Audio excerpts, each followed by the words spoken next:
আসসালামু আলাইকুম ওয়ারাহমাতুল্লাহি ওয়াবারাকাতুহ। রাতের নামাজ তাহাজ্জুদ। এই নামাজের সেজদায় গিয়ে নিজের মনের ইচ্ছাগুলো প্রকাশ করুন। এ সময়ে আল্লাহ তাআলার কাছে নিজের মনের ইচ্ছাগুলো প্রকাশ করলে সবচেয়ে বেশি কবুল হয়।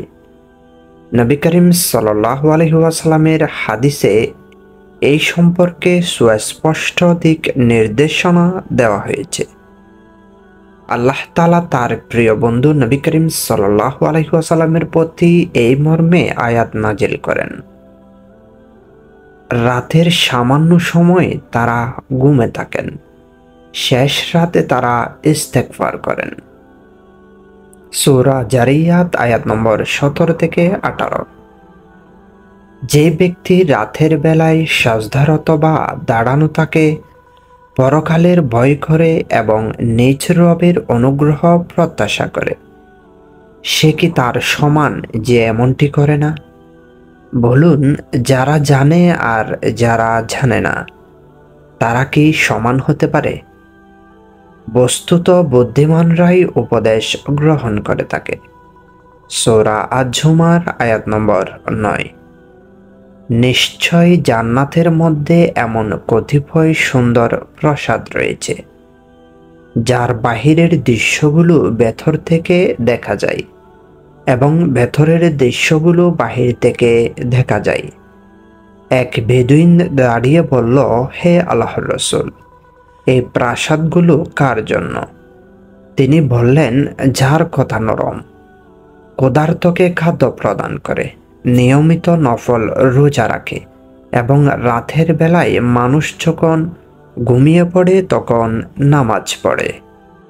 তাহাজ্জুদ এমন একটি গুরুত্বপূর্ণ ইবাদত যার মাধ্যমে একজন মুমিন নিজেই বুঝতে পারে সে আসলেই আল্লাহকে ভালোবাসে কিনা বা আল্লাহ তাকে ভালোবাসে কিনা।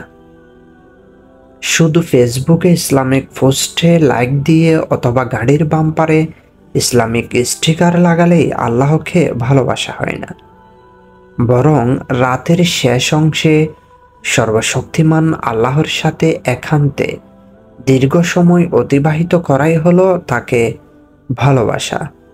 ভোরের সময়টি দোয়া গ্রহণের অন্যতম উত্তম সময়। হাদিসে এসেছে যে যখন রাতের শেষ তৃতীয়াংশ অবশিষ্ট থাকে, তখন মহান আল্লাহ প্রথম আসমানে অবতরণ করেন এবং ডাক দিয়ে বলেন যে, কেউ তওবাকারী আছে কি যার তওবা আমি কবুল করব? কেউ ক্ষমা প্রার্থনাকারী আছে কি যাকে আমি ক্ষমা করব? কেউ কিছু চাই কি যাকে আমি দান করব? এভাবে ফজর উদয় হয়ে যায়। রাতের নামাজ তাহাজ্জুদ শেষ রাতের দিকে পড়া হয়। শেষ রাতের ইবাদত ও দোয়া কবুল প্রসঙ্গে হাদিসের একাধিক বর্ণনায় উঠে এসেছে। হযরত আবু হুরায়রা রাদিয়াল্লাহু তাআলা আনহু বর্ণনা করেছেন, আল্লাহর রাসূল সাল্লাল্লাহু আলাইহি ওয়াসাল্লাম বলেছেন, মহান আল্লাহ প্রতি রাতের শেষ তৃতীয়াংশ অবশিষ্ট থাকাকালে দুনিয়ার কাছাকাছি আকাশে অবতরণ করে ঘোষণা করতে থাকেন, কে আছে এমন যে আমাকে ডাকবে, আমি তার ডাকে সাড়া দেব? কে আছে এমন যে আমার কাছে চাইবে, আমি তাকে তা দেব? কে আছে এমন যে আমার কাছে ক্ষমা চাইবে, আমি তাকে ক্ষমা করব? ক্ষমা প্রার্থনার দোয়া নবী করিম সাল্লাল্লাহু আলাইহি ওয়াসাল্লাম তাহাজ্জুদ নামাজে বিশেষভাবে দোয়া করতেন। আল্লাহ তাআলা এই সময় তার দোয়া কবুল করে নিতেন। মানুষ জন্মগতভাবে একে অন্যের মুখাপেক্ষী। সবাই যখন নিজের প্রয়োজন পূরণে আল্লাহর দরবারে প্রার্থনা করে, তখন বান্দার দাসত্বের পূর্ণরূপ প্রকাশ পায়। এই জন্য হাদিসে দোয়াকে গুরুত্বপূর্ণ ইবাদত হিসেবে ঘোষণা করা হয়েছে। আনাস ইবনে মালিক রাদিয়াল্লাহু তাআলা আনহু বর্ণনা করেন, নবী করিম সাল্লাল্লাহু আলাইহি ওয়াসাল্লাম ইরশাদ করেন, দোয়া হলো ইবাদতের মগজ ও নির্যাস। আল্লাহ তাআলা এমন একজন দাতা যে চাইলেই তিনি খুশি হন, বরং না চাইলে অসন্তুষ্ট হন। আব্দুল্লাহ রাদিয়াল্লাহু তাআলা আনহু বলেন, রাসূল করিম সাল্লাল্লাহু আলাইহি ওয়াসাল্লাম ইরশাদ করেন, তোমরা আল্লাহ তাআলার কাছে তার দয়া ও রহমত চাও, কেননা চাইলে তিনি খুশি হন। মহান আল্লাহ নিশ্চয় হৃদয়ের আর্তনাদ শোনেন, তিনি অবশ্যই কবুল করবেন। এমন বিশ্বাসের সঙ্গে দোয়া করতে হয়, কেননা তিনি প্রত্যেকের ধারণা অনুযায়ী দোয়া কবুল করেন। আবু হুরায়রা রাদিয়াল্লাহু তাআলা আনহু থেকে বর্ণিত, রাসূল করিম সাল্লাল্লাহু আলাইহি ওয়াসাল্লাম ইরশাদ করেন, আল্লাহ তাআলা বলেন, আমি আমার বান্দার সঙ্গে তেমন ব্যবহার করি আমার প্রতি সে যেমন ধারণা রাখে, আর সে যখন আমাকে ডাকে তখন আমি তার সাথেই থাকি। আল্লাহ তাআলা কখনো কখনো দোয়ার ফলাফল প্রার্থনার সঙ্গে সঙ্গে দিয়ে থাকেন, কখনো দোয়ার প্রতিদান আখিরাতের জন্য রেখে দেন। অতএব দোয়া কবুল হয় না এমন ধারণা করা ভুল। নবী করিম সাল্লাল্লাহু আলাইহি ওয়াসাল্লাম ইরশাদ করেছেন, যদি কোনো মুসলমান কোনো জিনিস চাওয়ার জন্য আল্লাহর দিকে স্বীয় চেহারাকে ফেরায়, অর্থাৎ তার কাছে দোয়া করে, আল্লাহ তাআলা তার দোয়া কবুল করেন। হয়তো ওই জিনিস তাকে তৎক্ষণাৎ দান করেন, অথবা দুনিয়া ও আখিরাতে তার জন্য জমা করে রাখেন।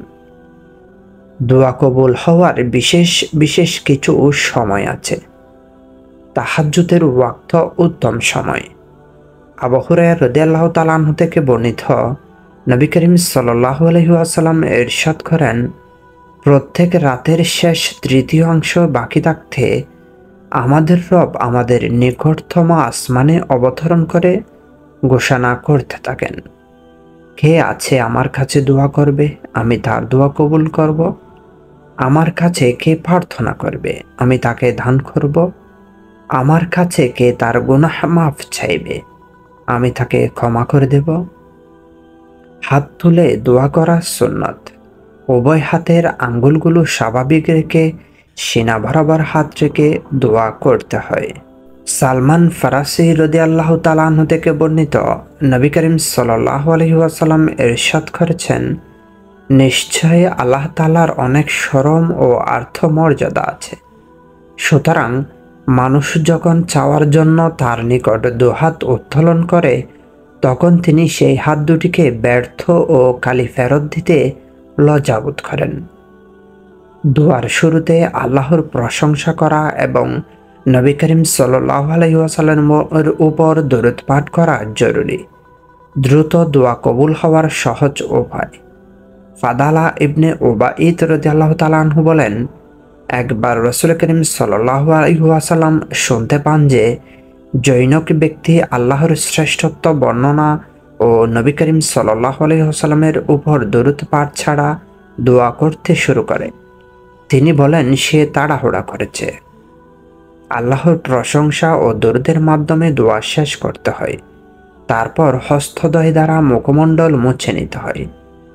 আস-সাইব ইবনে ইয়াজিদ রাদিয়াল্লাহু তাআলা আনহু তার পিতা থেকে বর্ণনা করেছেন, তিনি বলেন, নবী করিম সাল্লাল্লাহু আলাইহি ওয়াসাল্লাম দোয়ার সময় তার উপরে হাত উত্তোলন করতেন এবং তার দ্বারা মুখমণ্ডল মাসাহ করতেন।